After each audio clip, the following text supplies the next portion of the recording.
Boys Town founder Father Flanagan has moved one step closer to sainthood. Remember, this journey began in 2012, and as First Alert 6's John Chapman says, it shines a light on his work serving the poor, especially the at-risk and troubled children.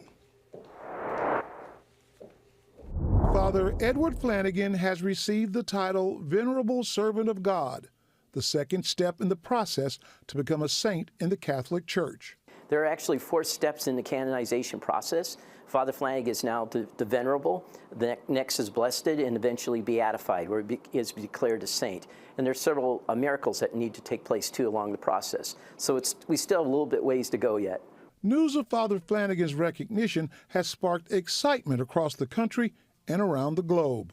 We're having calls from our friends in Ireland, his hometown of Ballymo, and all across the United States. People are calling in, former boys, former girls who are here. They're so excited that Father Flanagan is finally being recognized for his great work he's done his entire life. Father Flanagan established his first home for boys in 1917.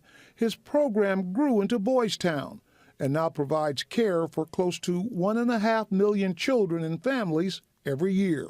He created a revolutionary child care home. He accepted children of all races and all religions to come live together, and he had a whole new way to work with children. His work went around the world and continues today to impact children across America. The most recent Boys Town opened in Nigeria just a few years ago, so his message is still spreading around the world of love and care.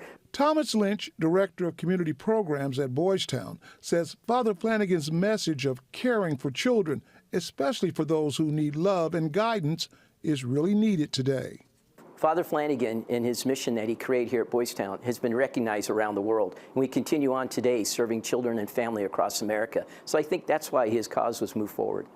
In Boys Town, I'm John Chapman, First Alert 6. Today's news comes as the church is celebrating the 100th anniversary of the founding of Catholic Charities in Omaha.